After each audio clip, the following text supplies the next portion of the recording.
오늘 말씀의 주제는 부활입니다. 제가 구글에 부활이라는 단어로 이렇게 검색을 했는데 제일 먼저 나왔던 거, 제일 위에 나왔던 게 뭔지 아십니까? 사진을 보여주세요. 바로 이 사람들이 딱 나오더라고요. 부활이라는 락 그룹이 딱 나왔어요. Never Ending Story를 부른 그런 부활이죠. 근데 오늘 저희들의 주제는 그 부활이 아니고 죽은 사람이 다시 살아나는 부활에 대한 것입니다. 이 주제는 여기 계시는 모든 분들과 유관한 것입니다.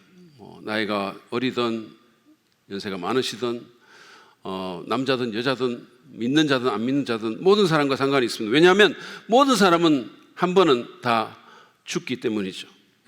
그러므로 이 주제를 그냥 지나칠 수는 없고 그러면 안 되는 겁니다. 죽음 이후에 우리는 어떻게 될까요? 어떤 사람은 죽음이 모든 것이 끝이라고 생각하고 그냥 죽음을 소멸이라고 생각합니다. 다 없어진다는 거죠. 그런가 하면 어떤 사람들은 소위 윤회설이라는 것을 믿습니다. 우리가 다음 생에 다른 생명체로 동물이나 곤충이나 이렇게 다른 생명체로 태어난다는 거죠.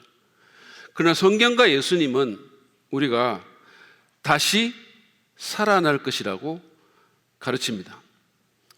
예수님은 당신의 공생의 가운데서 실제로 죽었던 사람을 살리기도 하셨죠. 회당장 야이로의 딸이나 나사로를 죽음에서 일으키시기도 하셨습니다. 그리고 요한복음 11장 25절에서는 당신 자신을 일컬어서 나는 부활이요 생명이니 나를 믿는 자는 죽어도 살겠고 라고 말씀하시기도 했습니다. 바로 이런 예수님의 가르침이 오늘 본문에 나오는 논쟁을 유발하게 된 계기가 됐습니다. 본문에서 예수님과 맞붙은 사두개인이라는 사람들은 부활을 믿지 않는 현세주의자들입니다. 1세기 유대인의 역사가인 요세푸스에 의하면 이 사람들은 소수의 엘리트 부자 그룹입니다. 그리고 제사장, 귀족, 성전 지도자들과 연관되어 있었고 당시에 매우 큰 정치적인 영향력을 행사하고 있었습니다. 그들은 기득권층이었기 때문에 변화를 원치 않았고 따라서 그런 면에서 예수님이 몹시 거슬릴 수밖에 없었습니다. 예수님이 사람들을 자극해서 폭동이라도 나면 이럴 것이 너무도 많았으므로 예수님을 그냥 두고 볼 수는 없었던 거죠. 특별히 오늘 이 본문의 시점부터 하루 전날 예수께서 예루살렘 성전에 오셔서 성전을 정결케 하셨던 장사치들을 쫓아내고 거기서 막 장사하는 테이블을 뒤집어 엎고 이랬던 그 소동은 그들에게 있어서는 묵과할 수 없는 그런 문제였죠. 왜냐하면 그 성전은 자기들의 그라운드고 자기들이 컨트롤하는 곳이잖아요. 거기서 자기들의 경제적인 이익도 나오는 곳이잖아요. 그래서 그런 것들이 예수를 제거해야 되겠다는 생각을 굳게 만들었을 것입니다. 그런 상황에서 그들은 부활이라는 신학적인 주제를 가지고 예수님께 싸움을 걸었습니다. 그들의 의도는 예수님을 궁지로 몰아넣어서 그의 신뢰도를 깎아내리고 그를 따르는 사람들을 그에게서 떠나게 하려는 것이었죠. 이런 배경에서 이 부활 논쟁이 벌어졌고 그 가운데 예수님은 부활에 대한 중요한 진리를 가르치셨습니다. 저는 오늘 본문을 통해서 주님이 가르쳐주신 그 부활의 내용과 그 함이 우리 삶에 미치는 의미에 대해서 함께 좀 생각해 보기를 원하는데요. 먼저 본문 내용부터 간단히 살펴보고 가도록 하겠습니다. 오늘 본문은 그 지난주에 저희가 보았던 세금 논쟁에 이어진 또 다른 논쟁입니다. 이 시작이 18절에 이렇게 되어 있습니다. 부활이 없다고 주장하는 사두개파 사람들이 예수께 와서 물었다. 참고로 같은 얘기를 다룬 마태복음 22장 23절에 의하면 이 논쟁은 그전과 같은 날에 벌어졌습니다. 다시 말해서 우리가 고난주간이라고 일컫는 그 주간의 화요일에 일어난 일입니다. 지난번에는 바리새인들과 헤롯 당원들이 와서 이 세금 문제로 예수를 엮으려고 했는데 오늘 등장한 사람은 사두개파 사람들이죠. 이 사람들은 마가복음에서 유일하게 여기에만 등장합니다. 예수님 당시에 이 사두개파는 바리새파와 쌍벽을 이루는 그런 당파였습니다. 그들은 아주 엄격하게 율법을 지키고 종교적이었던 그런 바리새파와는 달리 매우 정치적인 그룹이었죠. 종교적 당파이긴 했지만 정치색이 짙은 당파였습니다. 친로마적이고 친헬라적인 그런 당파이기도 했죠.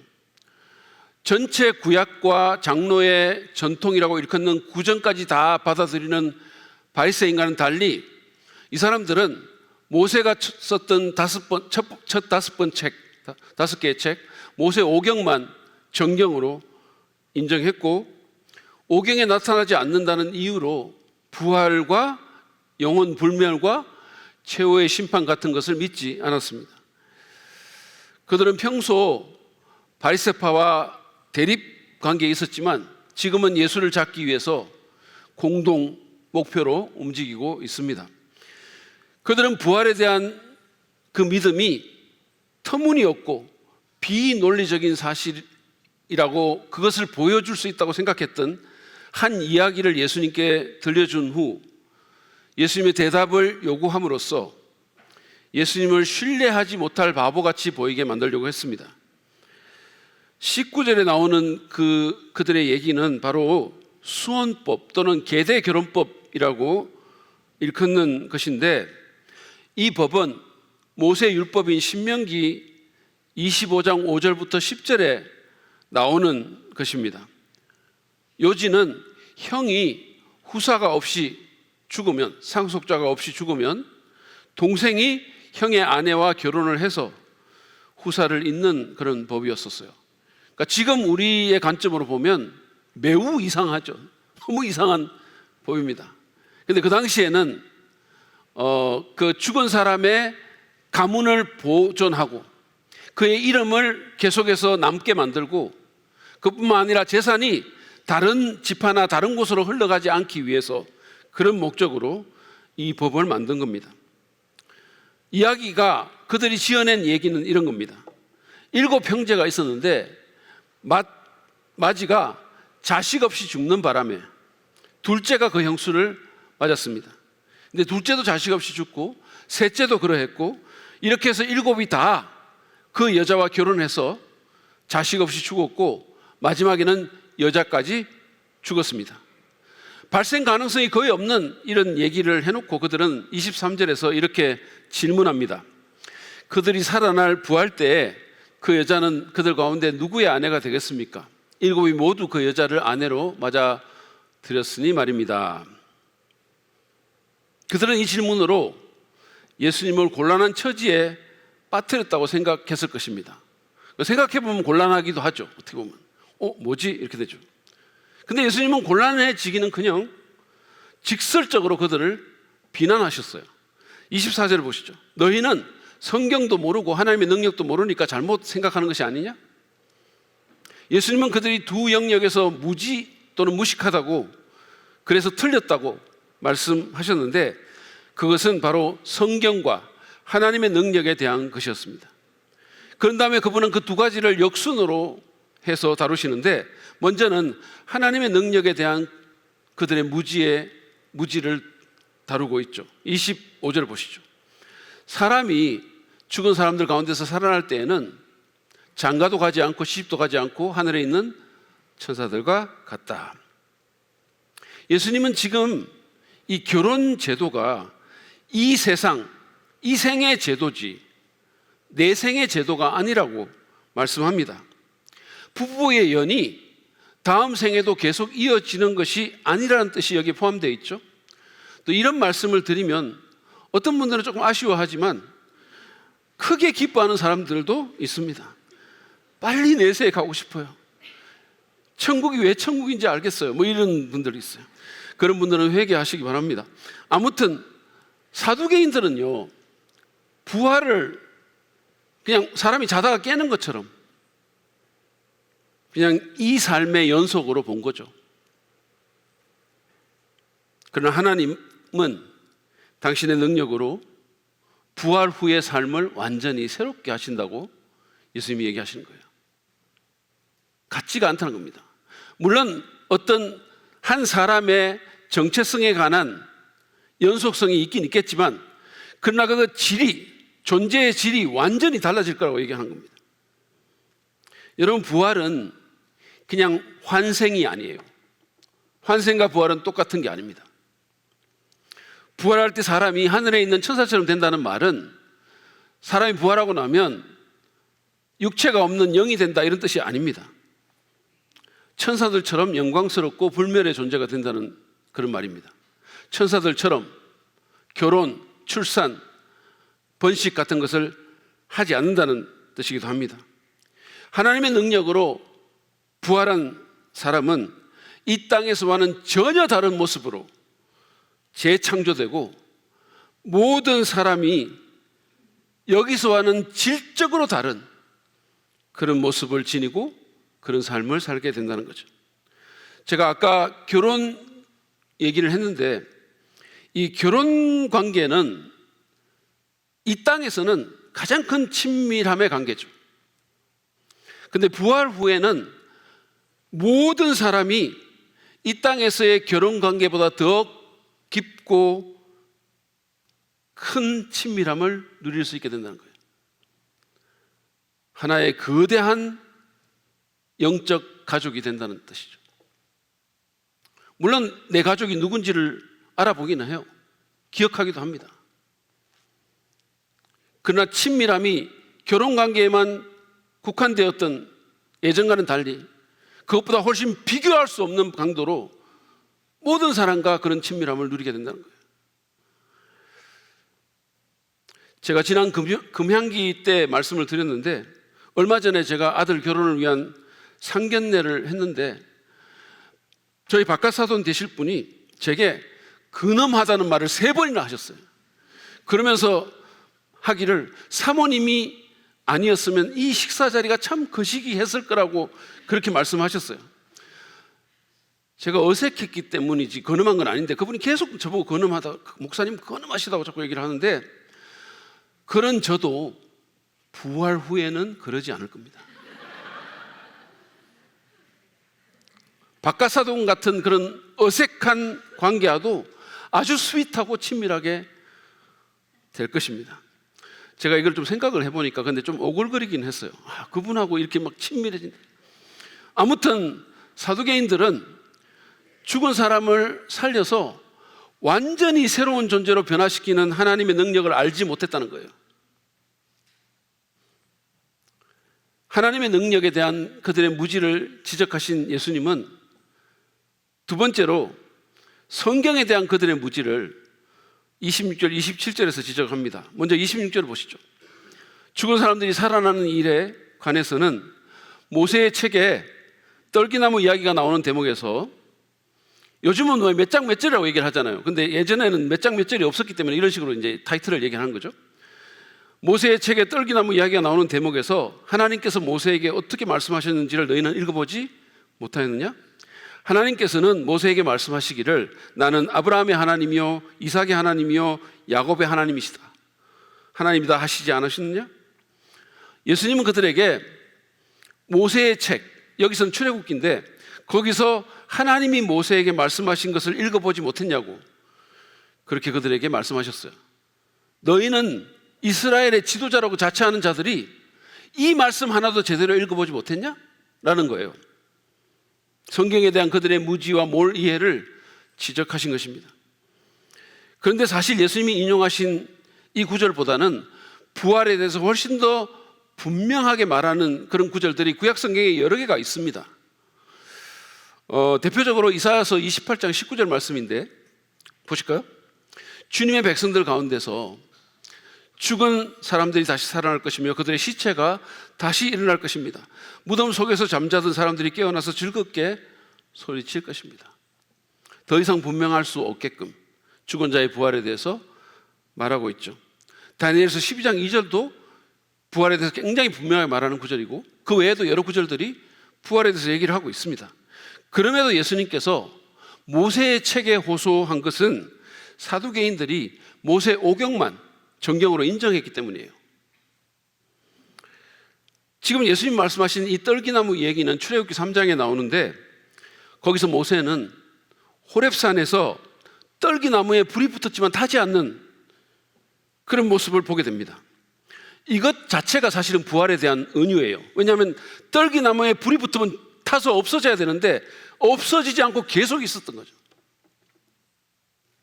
그때 하나님이 모세에게 이스라엘의 구원 계획을 말씀하십니다.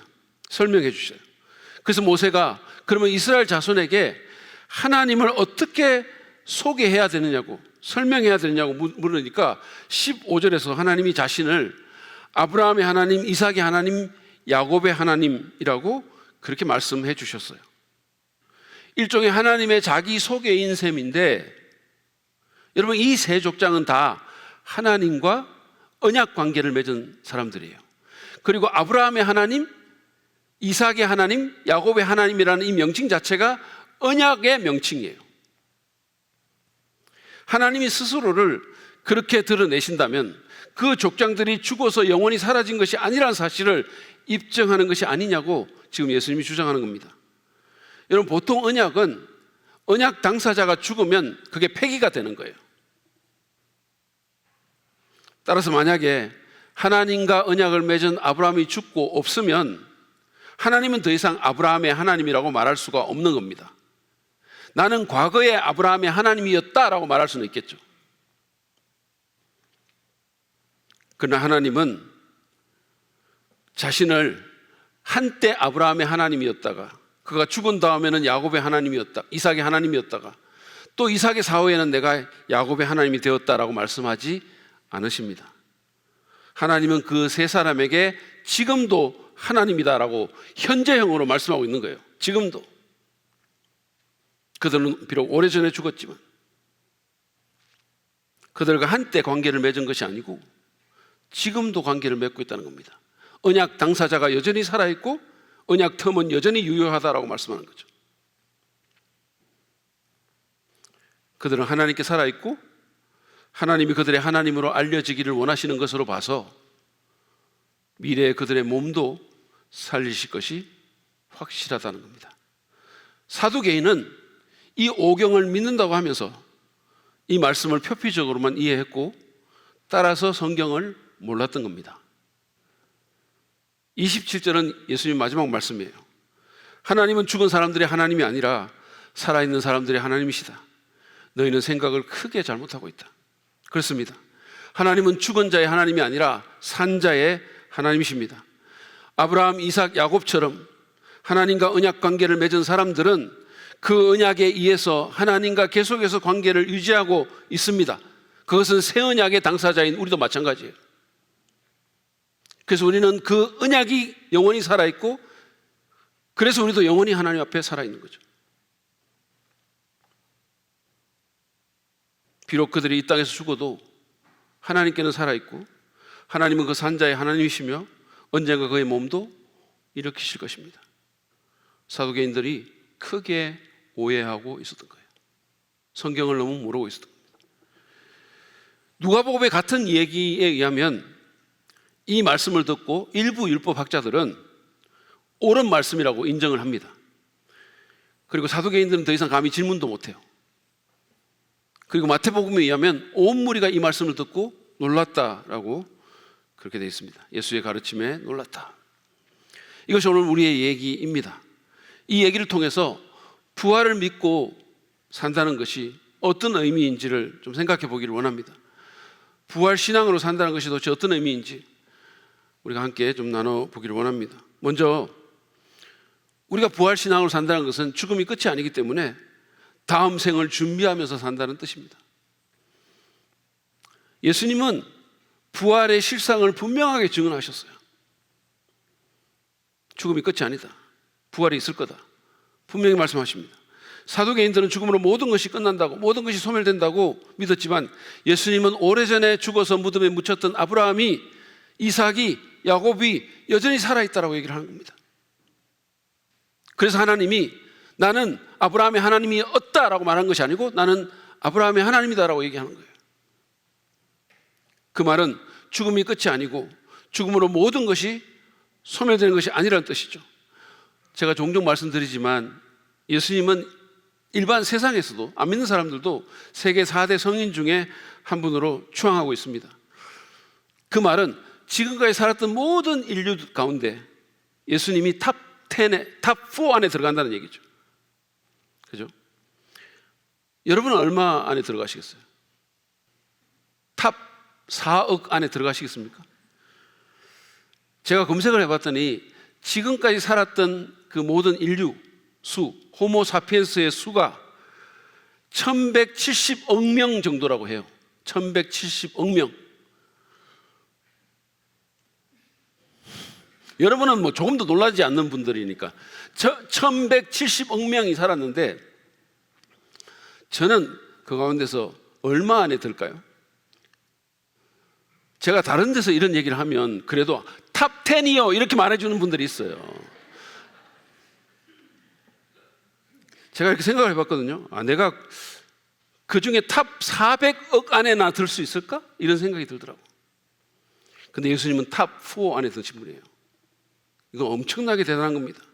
그 말은 그분의 삶이 그만큼 탁월하고 그 말씀이 그만큼 신뢰할 만하고 그 말씀이 그만큼 무게가 있다는 얘기예요. 함부로 말씀하는 게 아니고 너무나 신뢰할 만한 사람이란 뜻입니다. 그렇다면 그분이 죽음과 그 이후의 삶에 대해서 하신 말씀도 그렇게 받아야 되는 것이 아니겠습니까? 여러분, 안 믿는 사람도 예수의 말을 그렇게 존중한다면 믿는다고 하는 우리는 어때야 되겠습니까? 따라서 우리는 지금 이 현세가 다인 것처럼 여기에 매몰될 것이 아니라 죽음 이후의 삶을 준비하며 살아야 합니다. 여러분, 현명한 사람들의 특징이 뭔지 아십니까? 그것은 바로 미래를 준비한다는 거예요. 미래를 준비하면서 산다는 거예요. 현실에 충실하지만 동시에 미래를 준비하면서 산다는 겁니다. 현명한 고등학생은 대학 생활을 준비하고 현명한 대학생은 그 이후에 취업을 준비하고 싱글인 사람은 결혼과 그 이후의 삶을 준비합니다. 젊은 부부는 육아와 중년의 삶을, 중년은 노년의 삶, 그리고 자녀들의 독립을 준비하고 노년은 은퇴 이후의 삶을 준비합니다. 제가 이 설교 말씀을 이렇게 작성을 하면서 저의 어린 시절, 저의 젊은 시절을 이렇게 돌아보니까 어떤 노래 하나가 바로 생각이 난 거예요. 뭔지 아십니까? 난 참 바보처럼 살았군요. 그게 생각이 바로 나더라고. 내가 너무 바보처럼 살았구나. 여러분, 미래를 준비하지 않는 사람은 바보 같은 사람이에요. 그냥 눈앞에 보이는 것만 보면서 살고 있는 돈 그냥 쓰면서 살고 바보 같은 사람이죠. 미래를 준비하지 않는 사람이 바보라면 우리의 가장 궁극적이고 가장 긴 미래인 다음 생을 준비하지 않는 것은 얼마나 멍청한 일입니까? 성경에 보면 그런 바보가 하나 나오죠. 그는 매우 부유한 농부였는데 소출이 너무 많아서 쌓아둘 곳이 없었어요. 그래서 그는 새로운 대형 창고를 지어서 오랫동안 쓸 많은 물건을 거기에 쌓아놓으면서 먹고 마시고 즐기려고 했습니다. 근데 그 창고 준공식 하는 날 밤에 갑자기 세상을 떠나는 거예요. 하나님은 그가 죽기 직전에 누가복음 12장 20절에서 그에게 이렇게 말씀합니다. 어리석은 사람아. 그러니까 성경이고 하나님이니까 이렇게 말하는 거지. 사실은 이 바보 멍충아 이런 뜻입니다. 오늘 밤에 네 영혼을 네게서 도로 찾을 것이다. 그러면 네가 장만한 것들이 누구의 것이 되겠느냐? 예수님이 이 얘기를 하시면서 이 사람이 자기를 위해서는 재물을 쌓아두었지만 하나님께 대해서는 부여하지 못했던 사람이라고, 그런 사람의 전형이라고 얘기합니다. 다시 말해서 그는 이 땅에서는 성공했을지 몰라도 하나님과 함께하는 다음 생애의 삶은 전혀 준비하지 못한 사람이라는 거예요. 그러니까 이 사람이 멍청인 거예요. 여러분은 죽음 이후에 다음 생을 준비하고 사십니까? 바울은 고린도전서 15장에서 부활에 대해서 길게 얘기를 한 후에 58절에서 결론적으로 이렇게 말씀합니다. 보시죠. 그러므로 나의 사랑하는 형제자매 여러분, 굳게 서서 흔들리지 말고 주님의 일을 더욱 많이 하십시오. 여러분이 아는 대로 여러분의 수고가 주님 안에서 헛되지 않습니다. 지금 삶이 다가 아니라 부활이 있으니까 그냥 죽음이 끝이라고 하는 그런 사람들, 눈앞에 보이는 것만 보면서 사는 그런 사람들의 말에, 행동에 흔들리지 말고 주님의 일을 더욱 많이 하라는 겁니다. 다시 말해서 우리의 재물과 은사와 열정과 시간을 가지고 내 생을 준비하며 살라는 거예요. 재물을 하늘에 쌓고 주 예수의 이름으로 작은 자들을 섬기고 하나님의 말씀을 순종하고 하나님 나라를 확장하는 일에 자신을 드리라는 겁니다. 바울의 말처럼 그것은 결코 헛되지 않을 것입니다. 우리는 이런 방식으로 우리의 미래를 참으로 길고 장구하고 영원한 그 미래를 준비하며 살 수가 있습니다. 그뿐만 아니라 가장 근본적인 것은 나와 내 사랑하는 사람들의 구원을 확신하는 것이 미래를 준비하는 또 다른 중요한 것입니다. 여러분 어떠십니까? 여러분이 만약에 오늘 세상을 떠난다면 여러분은 하나님의 나라에 갈 준비가 되었습니까? 여러분의 자녀들, 가족, 지인들은 또 어떠하십니까? 여러분은 여러분 가족들의 그 구원을 어떻게든 준비하려고 마음을 쓰며 살고 있습니까? 제 사위가 결혼 전에 성경을 읽다가 자기 가족들을 생각하면서 그 가족들이 다 교회에 나가거든요. 아주 할머니 때부터 교회를 나갔거든요. 근데 다 교회에는 나가지만 가족 중에 일부는 구원받지 못한 것 같다는 생각이 들었다는 거예요. 그래서 통곡을 하면서 기도했다는 말을 제가 들은 적이 있어요. 제가 사실은 그전에는 금쪽 같은 저의 딸을 훔쳐가는 도둑놈 같아가지고 우리 사이를 별로 안 좋아했어요. 근데 그 말을 듣고 정말 귀하다는 생각이 든 거예요. 정말 귀한 청년이다. 여러분 본인의 믿음을 견고히 해서 구원을 확신할 뿐만 아니라 여러분의 가족과 지인들에게 복음을 전하십시오. 그들을 위해서 기도하고 예수님께 인도하기 위해서 모든 수단을 다 동원하셔야 됩니다. 모든 수단을 다 동원하셔야 돼요. 그것이 다음 생을 준비하는 가장 기본적이고 중요한 일일 것입니다. 두 번째로 우리가 부활 신앙으로 산다는 것은 우리가 하나님의 능력을 신뢰하며 산다는 뜻입니다. 부활을 믿는 우리는 하나님의 능력을 신뢰하며 살아가야 돼요. 예수님은 부활을 믿지 않는 사두개인들에게 너희는 성경도 하나님의 능력도 모른다라고 말씀하셨죠. 여러분 부활은 하나님의 능력이 가장 극명하게 드러난 사건이에요. 예수님에 의하면 부활은 그저 우리가 죽었다가 그냥 살아난다는 것이 아닙니다. 그것도 사실은 놀랍지만 부활은 그것을 넘어서 우리가 완전히 새로운 존재로 변화된다는 거예요. 완전히.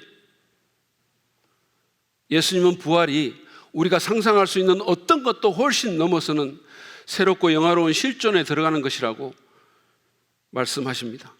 그렇습니다. 부활은 천지창조에 버금가는 재창조이고 하나님은 그런 놀라운 역사를 일으킬 수 있는 능력이 있는 분이십니다. 따라서 부활신앙으로 산다는 것은 그러한 하나님의 능력을 신뢰하며 산다는 뜻입니다. 죽은 사람도 살리고 그를 예전과는 완전히 다른 천사처럼 영광스럽고 영원하고 아름다운 존재로 만드실 수 있는 분이 여러분 다른 무엇을 못하시겠습니까? 그분이 만약에 안 한다면 그것은 그분의 뜻이 아니라서 안 하는 거지, 그분이 못해서 안 하는 것은 없음을 여러분 반드시 기억하시기 바랍니다. 안타깝게도 오늘날 많은 그리스도인들이 하나님의 능력을 신뢰하지 못하고 사는 거예요. 마치 의지할 하나님이 없는 듯이 실질적인 무신론자처럼 그냥 자기 힘과 자원으로 아등바등 사는 거예요. 주일날 한 번씩 교회에 나올지는 몰라도, 종교인이라고 말할지는 몰라도 실제로 삶의 선택과 기회와 초청 가운데서 우리가 믿음을 발휘하며 살아야 될 때 전혀 하나님을 신뢰하지 않고 그냥 사는 거예요. 일반인들과 그렇게 다를 바 없이. 예전에 영국의 J.B. 필립스라는 신학자가 당신의 하나님은 너무 작다라는 책을 쓴 적이 있어요. Your God is too small. 당신의 하나님은 너무 작습니다. 여러분의 하나님은 얼마나 큽니까? 필립스가 언급한 것처럼 우리 삶의 크기는 온전히 우리가 믿는 하나님의 크기에 달려 있습니다. 우리 삶의 크기는 우리가 믿는 하나님의 크기에 따라 결정된다는 사실을 믿으시길 바랍니다. 하나님은 여러분, 우리보다 한 1, 2m 정도 크신 그런 분이 아니세요. 그분은 어마어마하게 크신 분이십니다. 죽은 자를 살리고 그 사람을 상상 불가의 새로운 존재로 만드시는 가공할 능력을 지니신 분이세요. 우리는 이 능력의 어떠함을 제대로 알게 해달라고 기도해야 합니다. 사도 바울은 에베소서 1장 19절에서 에베소 성도들을 위해서 기도하면서 믿는 사람들인 우리에게 강한 힘으로 활동하시는 하나님의 능력이 얼마나 엄청나게 큰지를 여러분이 알기를 원합니다 라고 했어요. 우리가 알아야 될 것은 아파트 시세가 얼마고 주식시장이 어떻고 누가 정치 현실이 어떻게 돌아가는 것이 아니라 하나님의 능력이 얼마나 큰지를 알아야 된다는 거예요.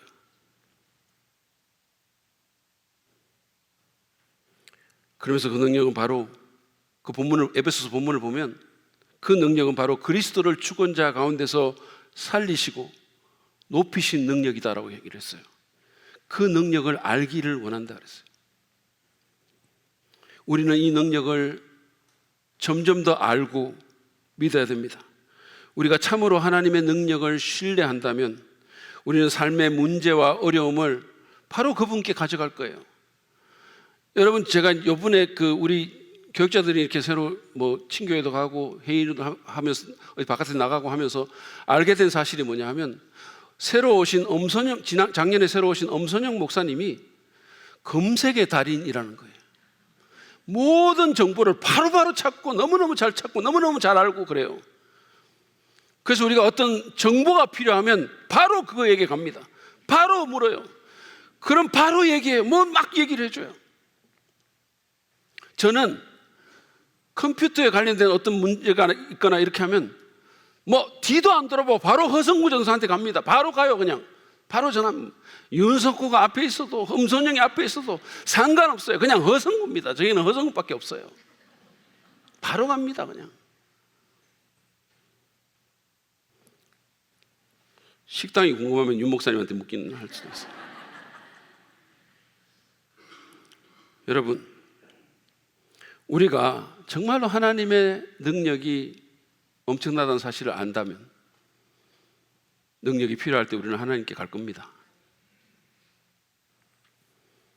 하나님께 가는 것이 매일 마지막 수단이 아니라 제일 처음부터 가는 수단이 될 것입니다. 하나님은 대단하신 분이세요. 하나님 정말로 크신 분입니다. 그 능력이 무한하시고 능치 못할 일이 없으신 분이십니다. 그리고 그것은 그리스도를 죽음에서 살리신 일로 이미 증명이 됐어요. 제가 다음 주일에 그 부분에 대한 말씀을 해드리겠습니다. 여러분, 내 힘과 자원이 아니라 그분의 능력을 의지하며 살겠다고 결단합시다. 사도 바울이 고백한 것처럼 그리스도를 알고 그분의 부활의 능력을 깨닫는 것을 내 인생의 목표로 삼도록 그렇게 정합시다. 그리고 날마다 그 능력의 크기를 더 알게 해달라고 기도하고 삶의 문제와 어려움 가운데서 믿음으로 그분께 나아가서 그분의 도움을 구할 뿐만 아니라 실제 삶에서 그 능력을 경험하며 사는 우리가 되기를 바랍니다. 신앙이 이론이 아니라 능력이 되기를 주님의 이름으로 축복합니다. 마지막으로 우리가 부활 신앙으로 산다는 것은 부활을 소망하며 산다는 것을 의미합니다. 우리가 바랄 것이 많지만, 희망할 것이 많지만 그 무엇보다도 이 부활을 바라고 소망하며 산다는 겁니다. 사두개인들은 부활을 믿지 않았기 때문에 그들의 모든 소망은 현세에 있었어요. 그들은 세속주의자였습니다. 종교적이었지만 굉장히 세속적이고 현실주의자들이었죠. 이 땅에서 더 큰 권력을 쥐고 더 큰 부를 더 오랫동안 누리는 것이 그들의 소망이면 소망이었어요. 그래서 그들은 그랬기 때문에 부패하고 타락해갔던 것입니다. 더 나아가서 그들은 하나님의 복음을, 하나님 나라의 복음을 거절했고 자기들 앞에 서 있는 참되고 복스러운 소망 예수 그리스도를 영접하지 못했을 뿐만 아니라 오히려 그분을 십자가에 다는 만행을 저질렀던 거죠. 그리고 결국은 자기들의 소망과는 달리 주 70년 예루살렘 성전의 파괴와 함께 그들의 부도 권력도 다 빼앗긴 채 역사 속으로 사라져갔어요. 여러분들이 역사를 읽어보면 AD 70년이 지나고 나서는 사두개인은 완전히 사라집니다. 바리새인은 계속 살아남아요. 근데 사두개인들은 완전히 없어집니다. 여러분, 소망은 우리 삶에서 매우 중요해요. 존 맥스웰은 매일 읽는 맥스웰 리더십이라는 책에서 이렇게 말합니다. 사람은 음식 없이는 40일을, 물 없이는 4일을, 공기 없이는 4분밖에 생존할 수 없지만 소망이 없으면 단 4초도 살 수 없다. 정말 사는 것처럼 살려면 소망이 없이는 안 된다는 거예요. 소망 없는 인생이 진짜 산 인생이냐는 거예요. 여러분의 소망이 있으십니까? 만약에 있다면 그것은 무엇입니까? 사실 세상적이고 자기중심적이고 한시적인 소망은 우리에게 별다른 힘을 주지 못합니다. 오히려 그것은 우리를 타락시킬 수 있어요. 어떤 소망은 무가치하거나 아니면 희망 고문이거나 때로는 우리를 깊이 실망시키기도 합니다. 제 친구의 지인 중에 사법고시에 합격하는 것이 그의 가장 큰 소망이었는데 그래서 그걸 위해서 모든 것을 다 쏟아부었는데 막상 합격하고 나니까 허무함에 빠져가지고 정신병에 걸린 사람이 있어요. 제 다른 친구 하나는 세상적인 성공을 꿈꾸면서 정말로 열심히 살았어요. 그래서 높은 지위에도 올라가고 골프 치고 다니고 뭐 좋은 차 타고 좋은 집에 살고 그랬어요. 그것까지 좋았죠. 그래서 자기가 소망한 것처럼 높이 올라가긴 했어요. 근데 부인이 암에 걸려 죽고 하나밖에 없는 딸내미는 아빠를 원수처럼 대하고 얼마 전에는 희귀병까지 걸려서 거동까지 불편해졌어요. 그러나 여러분, 부활의 소망은 다릅니다. 그것은 산 소망이고 신자의 가장 큰 소망이기도 합니다. 그것은 인생의 가장 큰 도전에 직면할 힘을 제공합니다. 예수님 제자들 보세요. 복음서를 읽어보면 예수님의 제자들은 영적으로 둔했고 탐욕적이었고 자기중심적이었고 예수님이 잡히셨을 때 다 그냥 주님 버리고 도망갈 정도로 비겁했죠. 근데 사도행전을 보면 그런 것들이 180도 변합니다. 그들은 굉장히 민감한 사람들이 됐어요. 영적으로 성령의 역사와 다른 사람들의 필요에 민감해졌고 용감해졌고 죽음을 두려워하지 않고 복음을 전했고 사명에 헌신하는 삶을 살았어요. 무엇이 그들을 그토록 변하게 만들었을까요? 그것은 바로 부활 소망입니다. 죽어도 살 수 있다는 소망이 그들에게 생긴 거죠. 그리고 그들이 부활한 예수를 통해서 보게 된 것처럼 완전히 새로운 존재가 된다는 것, 그리고 그런 상태로 영원히 산다는 소망을 그들이 갖기 시작한 거예요. 그 소망이 그들을 변화시켰고 그 삶을 그토록 매력적으로 만든 것입니다. 여러분, 부활을 소망하면서 삽시다. 부활을 소망하며 삽시다. 이것이 믿는 자의 마땅한 삶이에요. 바울은 고린도전서 15장 19절에서 우리가 바라는 것이 이 세상에만 해당되는 것이라면 우리는 모든 사람 가운데서 가장 불쌍한 사람일 것입니다 라고 했습니다. 이 세상 것만 소망하는 신자는 다른 모든 사람보다 불쌍한 사람이라는 거예요. 차라리 안 믿는 게 더 좋을지도 모른다는 겁니다. 여기 한 발 걸치고 저기 한 발 걸치면서. 물론 우리는 세상의 것들을 소망할 수 있어요. 그게 다 나쁘다는 얘기가 아닙니다. 그러나 그것만이면 곤란하다는 거예요. 그 모든 것들을 포괄하는 더 큰 소망이 있어야 된다는 겁니다. 그래야 그 작은 소망들이 비록 세상에 속한 것이라 할지라도 의미를 가질 수가 있는 거예요.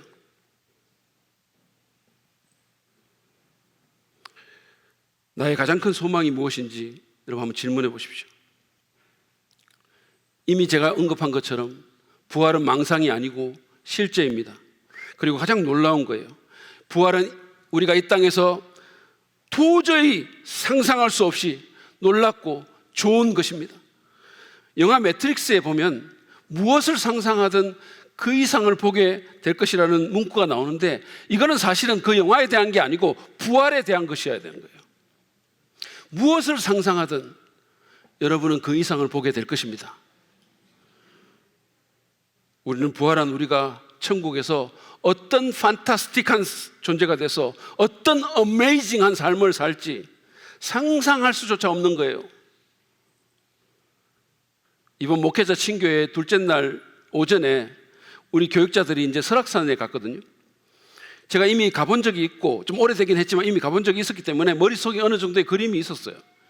근데도 막상 그 자리에 실제로 가보니까 제가 생각했던 것보다 훨씬 좋은 거예요. 그리고 막 너무 제가 생각했던 것보다 훨씬 더 크고 너무 깨끗하고 너무 좋은 거예요. 그래서 마음이 확 트이면서 감탄이 절로 나왔어요. 그래서 막 사랑도 막 없던 사랑도 막 생겨나면서 제가 사랑이 넘쳐가지고 제 아내를 한번 안아주고 싶었는데, 극단적 T 성향인 제 아내는 표정 하나 바꾸지 않고 앞뒤 좌우 돌아보지 않고 그냥 목표주의인 비룡 폭포를 향해서 그냥 트로이 병사처럼 열심히 그냥 앞을 향해 전진만 하는 거예요. 계속 그냥 앞으로 나가는 거예요. 전혀 놀라지 않고 남편이 가파른 돌계단에서 떨어져 죽든 말든 그냥 상관 안 하고 그냥 가는 거예요. 근데 저는 정말 좋았어요. 내 생각을 뛰어넘는구나 이런 생각이 들어요. 그래서 와보기를 정말 잘했다 그런 생각이 들었어요.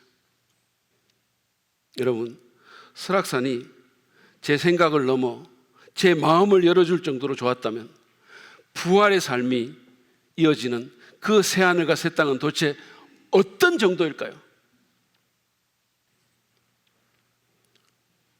여러분, 우리가 이 세상을 뛰어넘는 위대한 삶을 살기 원한다면 그만한 위대한 미래를 소망해야 되는 거예요. 존 맥스웰은 이런 말을 합니다. 소망은 우리에게 힘든 세월을 견뎌낼 수 있는 힘을 주고 우리를 흥분과 기대감으로 부풀게 한다. 그렇습니다.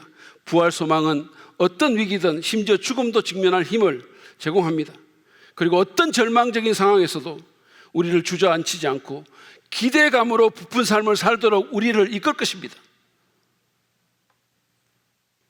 그러므로 이 땅의 삶의 시선을 너무 고정하지 말고 부활을 꿈꾸며 삽시다. 무엇을 상상하든 그 이상일 그 부활, 너무너무 좋은 그 부활을 상상하며 꿈꾸며 그것에 동기부여돼서 살기를 바랍니다. 그리스도께서 부활해서 우리의 첫 열매가 되셨음을 믿고 위의 것을 생각하며 부활하여 영광스러운 몸으로 변화될 주님 다시 오실 그날을 기대하고 소망합시다.